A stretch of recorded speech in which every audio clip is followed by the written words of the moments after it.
디지털 세상의 모든 것을 깊이 있게 알아보는 인포맥스D. 오늘도 명확한 정보와 새로운 지식을 전해드리겠습니다. 쇼핑몰 장바구니에만 묵혀뒀던 상품이 다른 사이트에 광고로 뜬다거나 또 필요한 물건을 몇 번 검색해봤더니 어느 순간부터 접속하는 사이트마다 그 물건에 광고 배너가 붙는다거나 이런 경험 해보신 적 있으실 겁니다. 우연이라고 하기에는 좀 오싹하기까지 한 경우도 있는데요. 이게 어떻게 가능한 일일까요? 김승주 고려대학교 정보보호대학원 교수님께 여쭤보겠습니다. 교수님 어서 오세요. 네, 반갑습니다. 안녕하십니까. 일단 요즘 보면요. 내 폰을 누가 들여다보나? 내 말을 누가 듣고 있나? 이럴 정도로 방금 이제 오프닝에서 얘기한 그런 광고들이 저한테 맞춤으로 붙어요. 네. 이게 어떻게 가능한 거예요? 그러니까 원래 인터넷은 네. 우리가 이제 전문적인 용어로 스테이트리스 프로토콜 이렇게 얘기합니다. 이게 뭐냐면 과거를 기억 못 한다는 얘기입니다. 그래서 원래 인터넷은 어떻게 설계됐냐면 웹 브라우저를 끄거나 네. 아니면 인터넷 접속을 끊으면 그 사이에 있었던 건 다 까먹어 버립니다. 아, 검색 기록 같은 거는 그렇죠. 안 남는다는 그렇죠. 얘기예요? 원래 그게 정상입니다. 아, 그런데 그렇게 하다 보니까 불편한 거예요. 예를 들어서 내가 어떤 사이트에 접속했을 때 보통 맨 처음 하는 일이 네. 뭐 한국어로 할까요? 영어로 할까요? 그렇죠. 지역은 어딥니까? 그렇죠. 뭐 이런 거 이렇게 네. 물어보는 경우가 있잖아요. 네. 그런데 한 번만 딱 설정을 하고 그다음부터는 이게 계속 유지됐으면 좋겠는데 인터넷은 웹 브라우저를 꺼버리면 설정했던 걸 다 잊어버리게끔 설계가 돼 있었거든요. 원래는. 네. 네. 그러니까 이게 너무 불편한 거예요. 그래서 이걸 어떻게 좀 쉽게 할 수 없을까?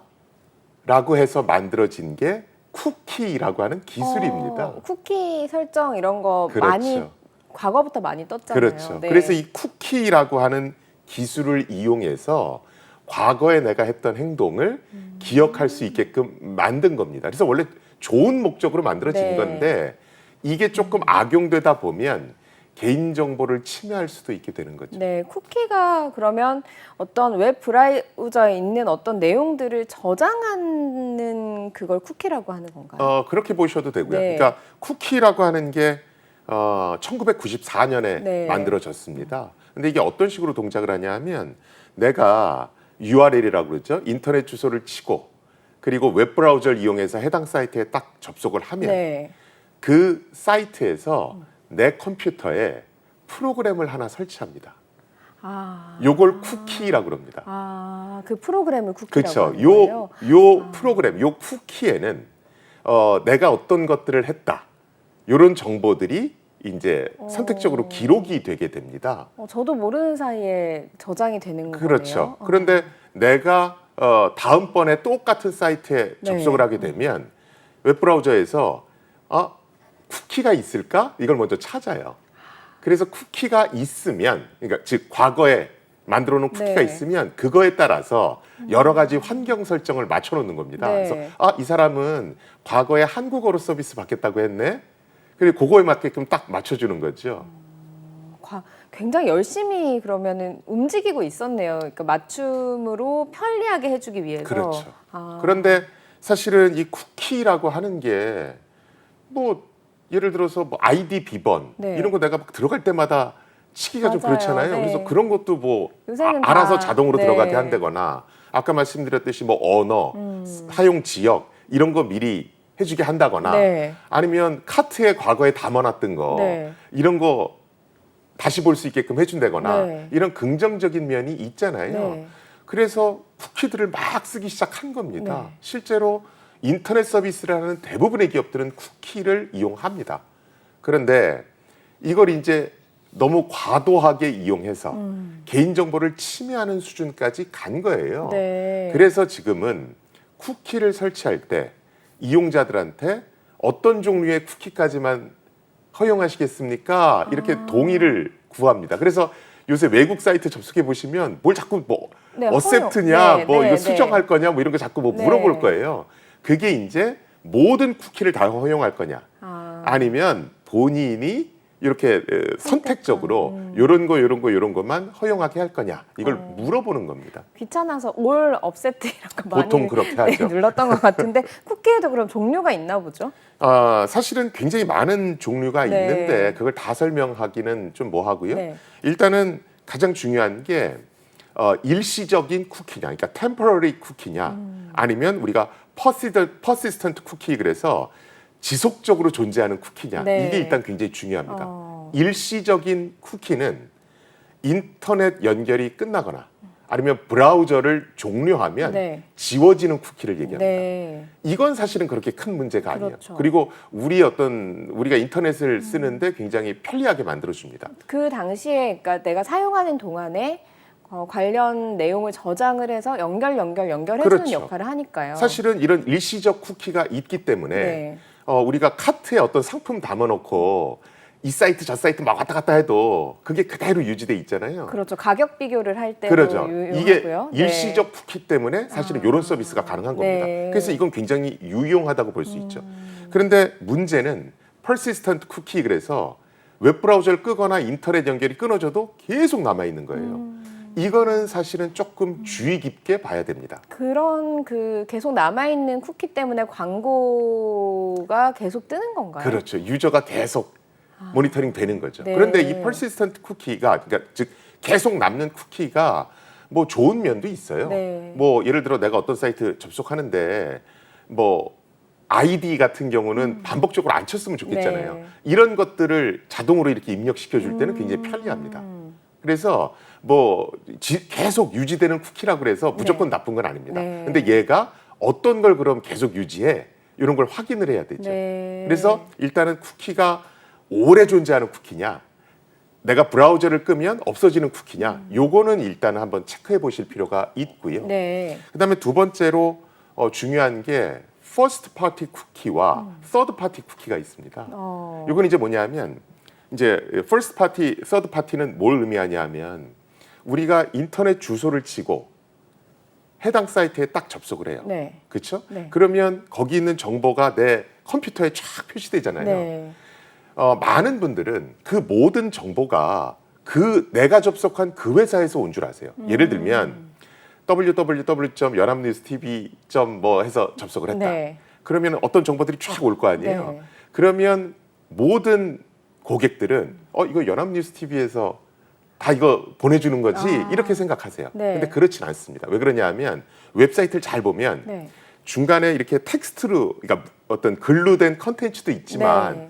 좌우에 막 광고 배너 같은 거 막 네, 뜨죠. 네, 네. 이 광고 배너는 연합뉴스TV에서 만든 건 아니거든요. 아, 그래요? 그렇죠. 아. 그거는 실제로 그 광고를 또 전담해서 하는 회사들이 있습니다.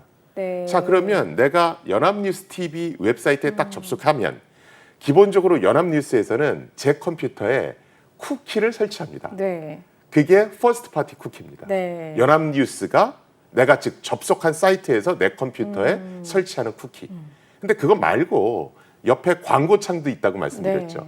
그런 광고창에서 제 컴퓨터에 설치하는 쿠키들이 있습니다. 네. 이건 왜냐하면 그 광고 회사들이 몇 명이나 내 광고를 봤을까 이런 걸 카운트를 해줘야 광고 수익이 발생할 거 아니에요. 네. 또 그 사용자를 분석해야 맞춤형 광고를 더 효과적으로 줄 수 있잖아요. 그렇군요. 이건 서드 파티 쿠키입니다. 아. 그런데 문제가 되는 건 이 서드 파티 쿠키들이에요. 네. 이거는 이제 보통 광고 회사들과 연결이 되기 때문에 과도하게 이용자를 추적하려는 경향이 있고 네. 좀 더 과도하게 개인 정보를 수집하려는 경향이 있습니다. 그러니까 이제 지금 우리에게 뜨는 그런 광고 배너 마치 맞춤형으로 뜨는 것 같은 광고 배너들은 단순히 내가 검색해서만 이루어진 것들이 아니라 그렇죠. 제3자 그러니까 그 광고 회사들이 수집한 정보인 거네요. 그런 쿠키를 활용하는 네. 거죠. 그래서 보통은 뭐 지속적으로 오래 남는 persistent 쿠키보다는 네. 일시적인 temporary 쿠키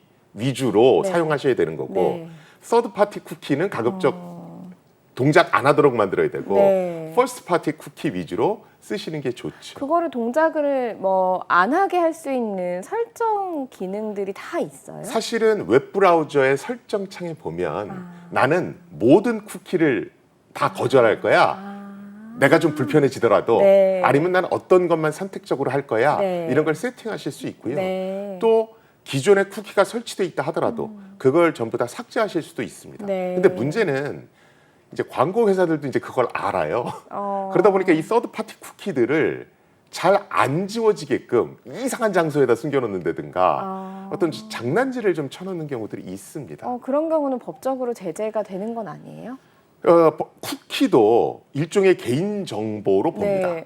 그래서 과도하게 개인 정보를 수집하고 제대로 공지를 안 하면 이것이 어떤 법의 위반이 될 수도 있어요. 그런데 제가 그 옆에 광고 배너 뜰 때 거기서도 쿠키가 옵니다. 그걸 이제 아까 얘기했더니 그래요? 이러셨잖아요. 네. 문제는 이런 어떤 쿠키들이 내 PC에 설치되고 있는지 이용자들은 인식 자체를 못하는 경우가 많거든요. 그렇죠. 그걸 유심히 들여다보지 그렇죠. 그러니까 않으니까요. 법제도가 있어도 그게 저 실효성 확보가 안 되는 거죠. 네. 그래서 요새 이제 애플과 구글이 나서서 네. 이런 거 못하게 하겠다 해서 이제 여러 가지 기술들을 지금 발표하고 있습니다. 네, 기업 차원에서 좀 노력을 하는 거군요. 그렇죠. 그런데 조금 달라요. 어, 그러니까 2021년에 애플이 ATT 정책을 발표합니다. 네. 이 ATT라는 게 앱 트래킹 트랜스퍼런시라고 그래서 우리나라 말로 하면 앱 추적 투명성입니다. 네. 여기서 핵심은 뭐냐면 이용자가 동의하지 않는 그런 쿠키를 이용한 정보 제공은 다 차단시키겠다는 겁니다. 사실은 애플이 이거 발표하고 나서 네. 페이스북 주가가 곤두박질 치기 시작합니다. 왜냐하면 페이스북은 그 맞춤형 광고로 수익을 올리는 기업이거든요. 그랬구나. 몰랐어요. 여기에 네. 정확히 ATT 정책 딱 발표하면서부터 네. 이제 주가가 하향 곡선을 그리기 시작하는 겁니다. 정보를 안 주겠다고 그렇죠. 하니까. 맞춤형 광고하는 네. 이걸로 수익을 창출하는 업체에 있어서는 네. 굉장히 치명적이거든요.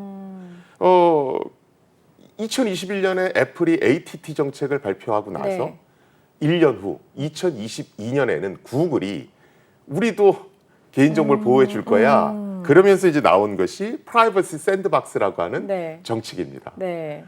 이것도 쿠키를 이용해서 개인정보를 가져가는 걸 통제하겠다라는 네. 정책이에요. 네. 근데 2021년부터 지금 애플은 적용을 한다고 발표를 했고 구글도 작년부터인데 저는 지금 애플 사용자긴 하거든요. 근데 크게 실감은 못 하겠어서. 그게 일단은 애플이라고 하는 네. 게 스마트폰 회사이기 때문에 일단 그것들 위주로 어떤 사용 영역을 자꾸 확대시켜 간다라고 보시면 됩니다. 네. 그리고 사실은 우리는 아이폰만 쓰는 건 아니잖아요. 네. 뭐 구글 크롬도 쓰고 뭐 여러 가지 막 쓰시잖아요. 그렇죠. 근데 재미난 건 애플의 ATT 즉 앱 추적 투명성 확보 정책과 구글의 프라이버시 샌드박스 정책은 약간 차이가 나요. 어떤 차이가 있어요?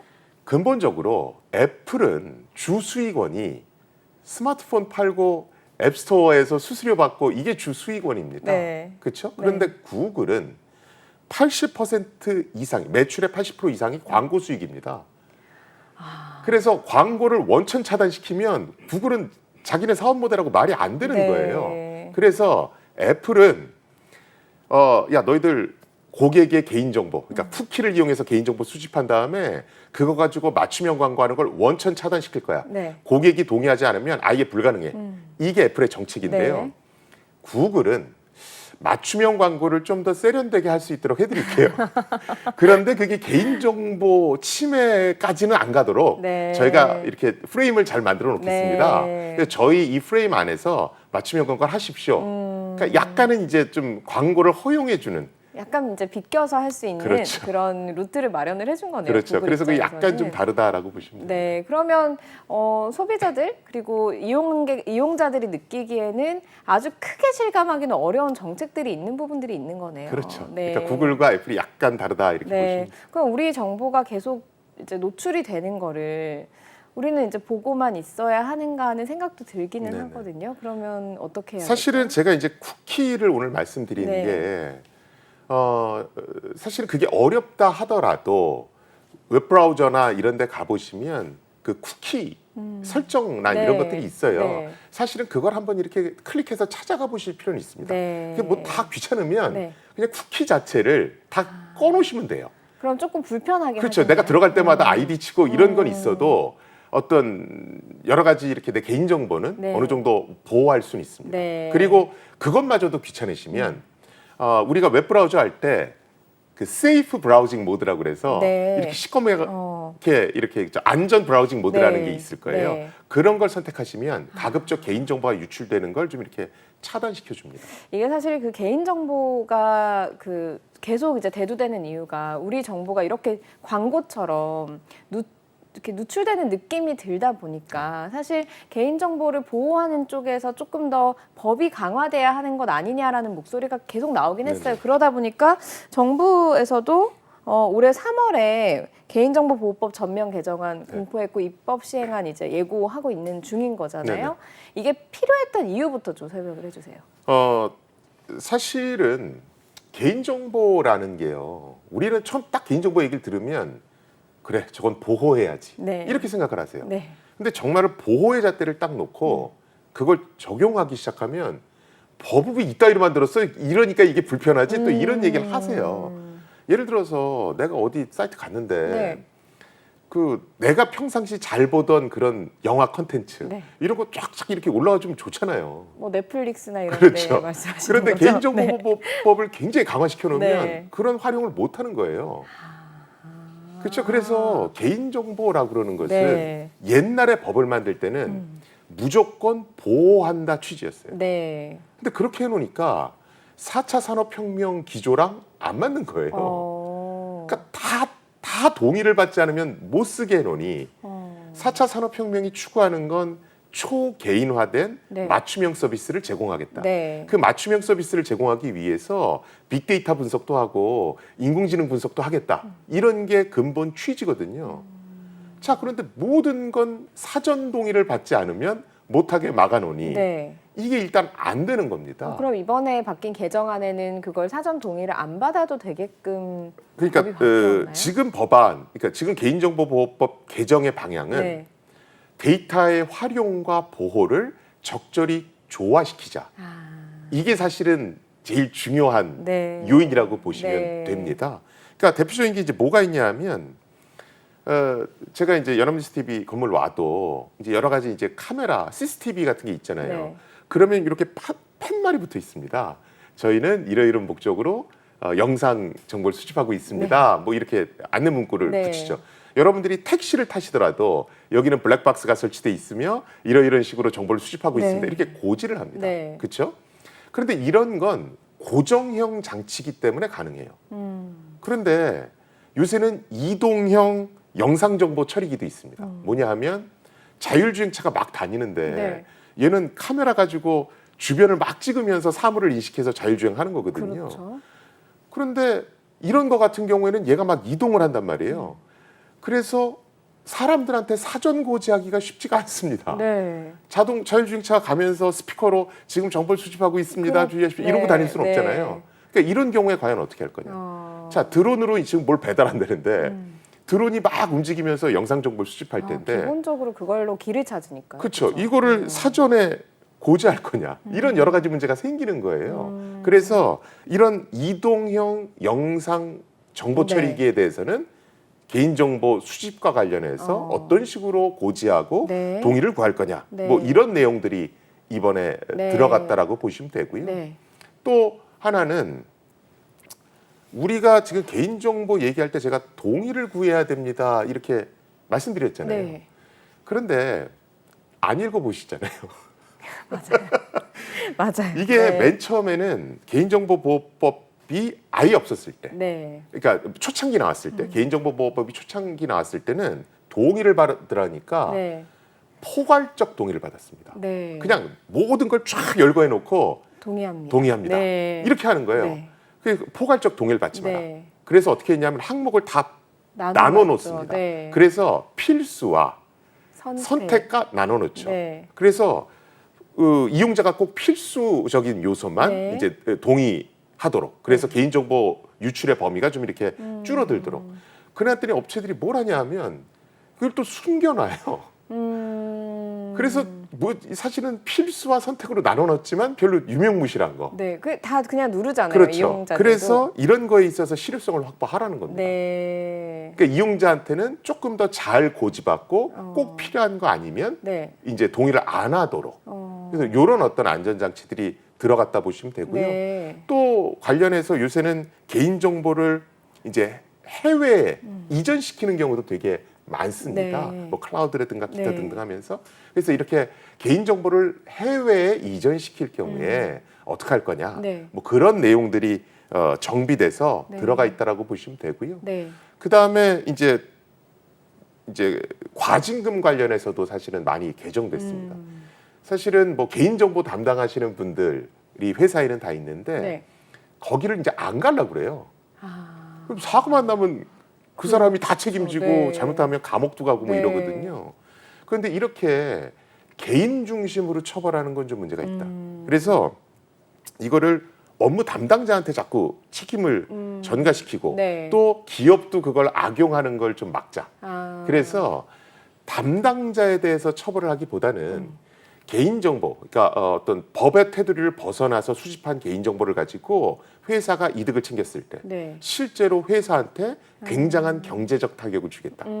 그래서 회사에 굉장히 과징금을 강하게 물리겠다. 네. 그래서 개인에 대한 처벌보다는 네. 회사가 벌어들인 어떤 회사 자체에 대해서 네. 경제적 제재를 가하겠다. 이런 식으로 이제 옮겼습니다.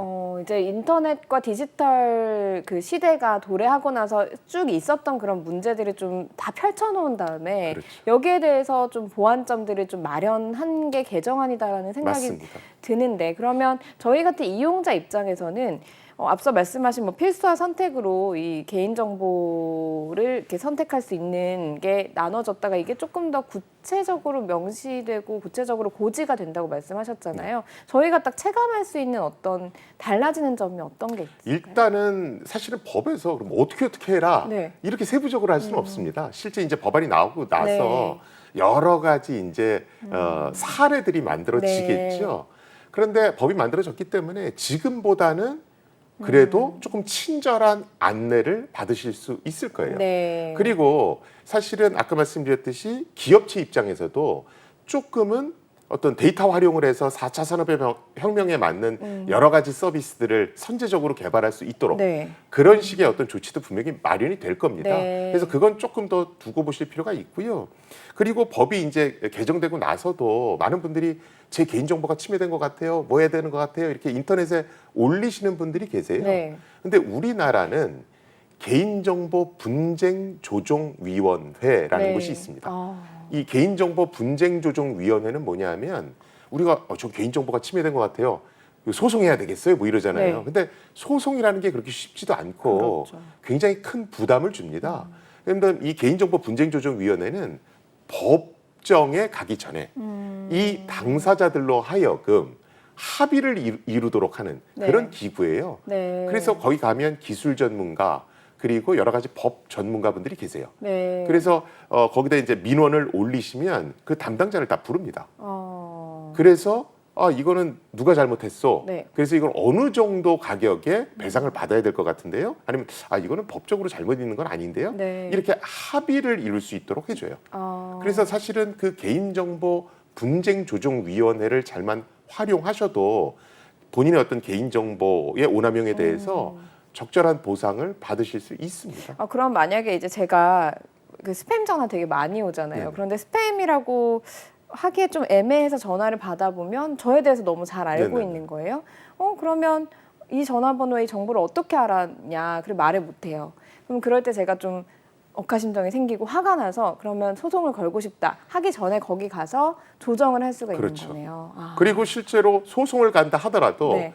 분쟁조정위원회에서 어떤 합의안이 나오면 네. 그게 굉장히 유리하게 사용이 될 수가 있습니다. 네. 그리고 뭐 그게 돈 드는 일도 아니기 네. 때문에 적극적으로 사용해 보시는 걸 저는 권고드리고요. 네. 실제 이번에 개인정보보호법 개정하면서 이런 개인정보 분쟁조정위원회를 조금 더 효과적으로 운영할 수 있는 네. 그런 어떤 장치들도 개정안에 넣어놨습니다. 네, 워낙에 이제 노출이 많이 된 시대에 살고 있으니까 시청자들께서 좀 참고하시면 좋을 네. 것 같고요. 그리고 이 개인정보라고 하는 게 사실 동의합니다 체크를 하는 게 오프라인 상에서도 이루어지잖아요. 네네. 그런데 이 종이는 어떻게 되지? 라는 의문이 좀 들 네네네. 때가 있거든요. 이런 거에 대한 그 법도 나왔나요? 사실은 뭐 종이, 그러니까 오프라인이든 온라인이든 네. 뭐 개인정보보호법은 다 성립이 됩니다. 네. 근데 그 전에는 오프라인하고 온라인하고 조금 다른 항목들이 있었어요. 네. 그것도 이번 개정안에서 온라인과 오프라인이 동일한 어떤 법조항 하에서 네. 어떤 처리될 수 있도록 그걸 이제 일원화시켰다. 그것도 이번 뭐 개정안의 큰 성과라고 하겠습니다. 네. 그러면 그 교수님이 이제 개인정보 보호법의 개정안도 쭉 살펴보셨고, 그리고 여태까지 이거 좀 문제다 이런 부분들도 많이 느끼셨을 텐데 이번에 많이 담겼다고 보시나요? 아니면 조금 더 수정돼야 될 부분이 있을 거라고 예상을 하시나요? 개인정보와 관련한 건 저도 이제 옛날에 개인정보 분쟁조정위원회 네. 위원 활동을 했었는데 해보면 네. 정말 이런 민원도 생기는 거 진짜 별의별 일들이 다 생깁니다. 네. 그래서 법이 만들어지고 여러 사례 분석들이 또 생기고 그리고 또 개정을 이루고 네. 이런 게 계속 반복된다라고 보시면 돼요. 한 번에 모든 걸 만족시킬 만한 법은 존재하지 않습니다. 개정안은 가이드라인일 뿐인 거죠. 아니요. 그러니까 법이 이게 왜 그러냐면 개인정보의 특성 때문에 그래요. 네. 너무 보호 일변도로 갈 수도 없고 어느 정도는 적절히 활용돼야 되거든요. 네. 이렇기 때문에 완벽한 법안을 만들기 굉장히 힘듭니다. 예를 들어 뭐 1급 기밀 자료. 네. 이거 무조건 보호해야 보호해야 되는 거죠. 되죠. 네. 근데 개인정보는 그렇게만 갈 수는 없거든요. 그렇죠. 활용돼야 되는 부분들이 있으니까요. 그렇죠. 당시 코로나19 초창기에는 사실은 개인정보를 어쨌든 위치 정보 같은 것들이 있어서 좀 보호가 되었던 그 방지가 되었던 부분도 있지만 이게 워낙 크게 확산되면서 이게 동의하지 않으면 위치 정보 확인할 수 없게 또 해놓은 것도 있었던 거잖아요. 네네. 그런 것과 관련된 건 아니겠습니까? 맞죠. 네. 그래서 그래도 요새는 조금 우리 국민들도 인식이 달라지고 네. 계신 것 같고요. 네. 외국도 그런 것 같아요. 뭐냐면 개인정보에 대한 보호는 무조건적인 보호를 요구할 수는 없거든요. 네. 공공이익에 반하면 또 어느 정도 제한은 해야 네. 되는 거고요. 그게 이제 코로나나 이런 거 관련한 거죠. 네. 또 어떤 산업 발전을 위해서도 우리가 고민해야 될 부분이 있는 거고요. 네. 교수님 근데 얘기를 쭉 듣다 보면 사실 내 개인정보 보호받지 못하고 있어 뭐 이런 생각이 들긴 하지만 또 잘 찾아보면 내가 설정할 수 있는 부분들도 있고 또 법의 도움을 받을 수 있는 부분들도 있는 것 같거든요. 그래서 어떻게 보면 정반합으로 가서 지금 좋은 방향으로 가고 있는 중인 것 아닌가 하는 생각이 그렇죠. 네, 그런데 들고 그러려면 있습니다. 네. 웹브라우저에서 환경 설정에 쿠키가 어디 있지? 네. 동의할 때 그래도 네. 한 번은 읽어보시는 거. 네, 이런 게 알겠습니다. 중요합니다. 네, 개인의 노력도 반드시 필요하다는 것, 네, 명심해야 되겠습니다. 오늘 여기까지 듣겠습니다. 고맙습니다. 네, 감사합니다. 네, 인포맥스D 벌써 마쳐야 될 시간이 됐습니다. 영상을 보신 후에 궁금하신 점이나 개선해야 될 점이 있다면 유튜브 연합뉴스 경제TV 채널을 통해서 댓글을 달아주시면 더 좋은 방송으로 찾아뵙겠습니다. 고맙습니다.